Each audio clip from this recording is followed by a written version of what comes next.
चलो उस राह पर जो कठिन सही मगर सच्ची है, चलो उस राह पर जो कठिन सही मगर सच्ची है, सपनों की कीमत वही समझेगा जिनकी आंखों में सच्ची लगन बची है। नमस्कार, मेरा नाम गुलशन कुमार गौरव है।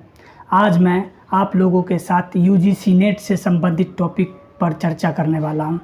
इस टॉपिक के अंतर्गत मुख्यतः 3 चीज़ों पर चर्चा करूंगा। सबसे पहला, यूजीसी नेट होता क्या है। दूसरा टॉपिक हमारा रहेगा कि यूजीसी नेट करने के फ़ायदे क्या हैं।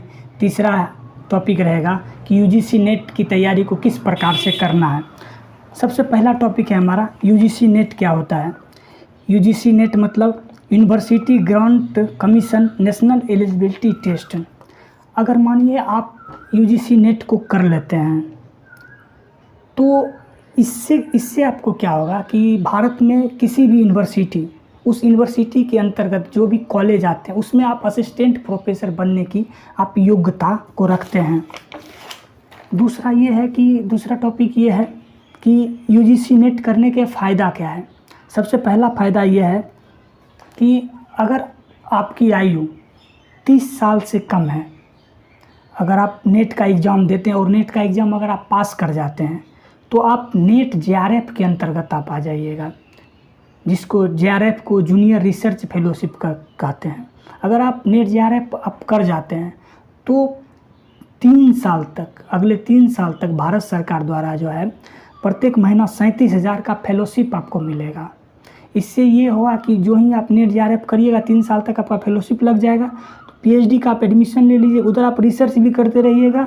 3 साल जो आपका रिसर्च का टाइमिंग रहेगा उसी के साथ साथ आपका पीएचडी भी हो जाएगा। जो पीएचडी होगा आप कहीं भी आप असिस्टेंट प्रोफेसर बन सकते हो। पीएचडी करने का सबसे अच्छा फ़ायदा ये है कि आपके नाम के आगे डॉक्टर लग जाता है, डॉक्टर फलाना कुमार, इस प्रकार से आपका होगा। दूसरा ये है कि देखिए यूजीसी नेट करने के दूसरा फ़ायदा ये है कि आप असिस्टेंट प्रोफेसर बनने की आप योग्यता को रखते हैं। असिस्टेंट देखिए, भारत में कहीं भी आप प्रोफेसर अगर बनना चाहते हैं तो उसकी मिनिमम क्वालिफ़िकेशन जो है वो नेट क्वालिफाइड रहना चाहिए।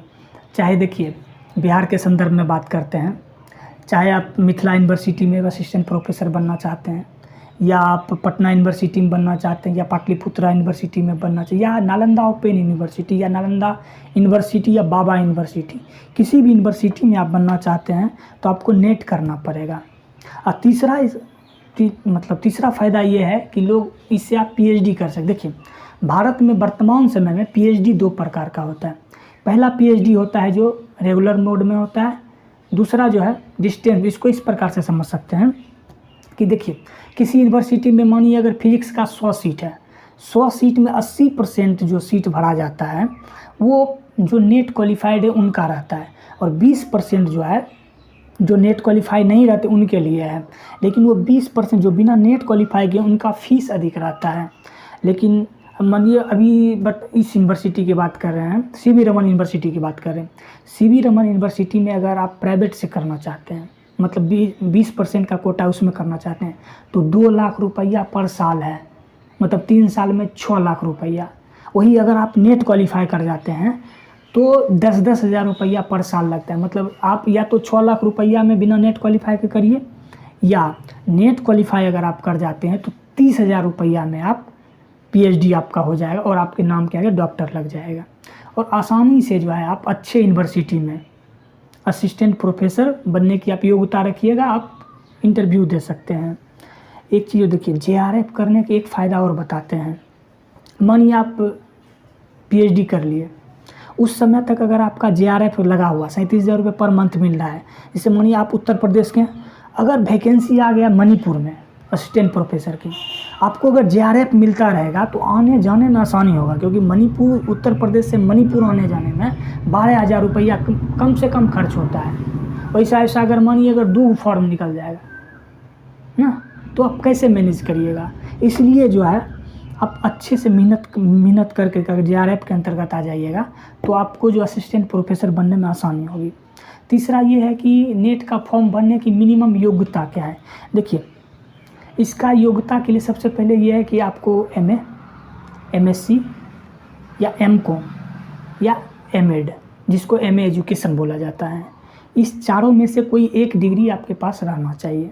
या आप उसके एपियरिंग में। देखिए ये सब डिग्री करने का 2 मेथड है, एक है रेगुलर मोड में, एक है डिस्टेंस मोड में। जैसे देखिए अगर आप रेगुलर मोड में करते हैं तो सेमेस्टर सिस्टम होता है, 4 सेमेस्टर का रहता है। तो नेट का फॉर्म भरने के लिए कम से कम 2 सेमेस्टर आप पास रहिएगा, तब जा कर के आप नेट का फॉर्म भर सकते हैं। अगर मानिए कि कोई बच्चा अगर डिस्टेंस से कर रहे हैं तो फर्स्ट ईयर का जब आपका रिजल्ट आ जाता है तब आप भर सकते हैं। लेकिन अगर आप मेरी बातों को मानिएगा तो मैं ये बोलूँगा, जो ही आपने मास्टर में एडमिशन लिया, मतलब फर्स्ट सेमेस्टर अर्थात डिस्टेंस वालों के लिए फर्स्ट ईयर से ही आप फॉर्म डालना स्टार्ट करिए। तो इससे क्या हुआ कि आप 1-2 बार बैठिएगा, पहली बार में तो आपको क्वेश्चन समझ में आए कि लेवल क्या है क्वेश्चन का, क्या करना, क्या किस प्रकार से स्ट्रेटजी बनाना है। और एक चीज़ और, कोचिंग वालों को फेर में नहीं पढ़ना है। कोचिंग वालों को फेर में पढ़िएगा, 5 साल पढ़ते रह जाइएगा ना, उससे कुछ नहीं होगा। क्योंकि अभी यूट्यूब पर जो क्वेश्चन जो करवा रहा है सब, उसका लेवल इतना निम्नतम है ना, उसका नेट तो छोड़िए, नेट का एन नहीं होगा, समझे ना। ये योग्यता हो गया। तीसरा ये है कि हम इसके मतलब नेट का जो सिलेबस उसके बारे में बात करें। इसका 2 पेपर होता है, 150 नंबर का होता है और 3 घंटा का रहता है। तो पेपर 1 में 50 क्वेश्चन रहता है, 50 क्वेश्चन, प्रत्येक क्वेश्चन 2-2 नंबर का होता है, मतलब 100 नंबर का हुआ, मतलब 50 क्वेश्चन 100 नंबर का होता है। इस 50 क्वेश्चन में क्या होता है, सबसे पहले देखिए, सबसे पहला टॉपिक बताए थे कि इसमें रिसर्च फेलोशिप मिलता है, रिसर्च करना पड़ता है। तो रिसर्च टॉपिक से मतलब कि रिसर्च किसको कहते हैं, रिसर्च का मतलब कितने टाइप होते हैं, रिसर्च का क्या टूल्स होते हैं, इससे संबंधित जो है 10 नंबर का पूछा जाए, मतलब 10 क्वेश्चन पूछा जाता है, मतलब 20 नंबर का ये हो गया। उसके बाद दूसरा बताए थे कि इसको पास करिएगा तो असिस्टेंट प्रोफेसर बनने की योग्यता, मतलब आप पढ़ाइएगा बड़े बच्चों को। तो इससे आपको जो है टीचिंग एप्टीट्यूड से संबंधित जो है 10 क्वेश्चन पूछेगा, तो वो हो गया। उसके बाद जो है आपको मैथ 5 नंबर का पूछेगा, रीजनिंग भी 5 नंबर पूछेगा, पैसेज जो है 10 नंबर का पूछेगा। इस सब को ऐड कीजिएगा तो ये जो है 50 नंबर का हो, मतलब 50 क्वेश्चन हो जाता है और 100 नंबर का हो जाता है। दूसरा पेपर है 100 नंबर का। 100 नंबर का जो पेपर आता है, आप जिस भी सब्जेक्ट से आपने मास्टर किया है उससे जो है 100 नंबर का क्वेश्चन पूछा जाता है।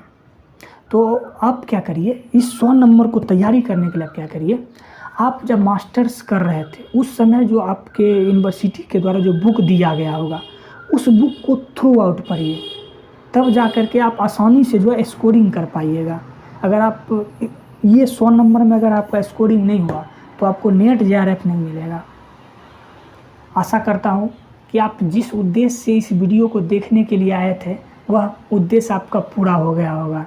इसी प्रकार का वीडियो देखने के लिए आप हमारे चैनल को सब्सक्राइब कर सकते हैं, और जो भी प्रॉब्लम नेट से संबंधित तो आप कमेंट बॉक्स में हमसे पूछ सकते हैं। धन्यवाद।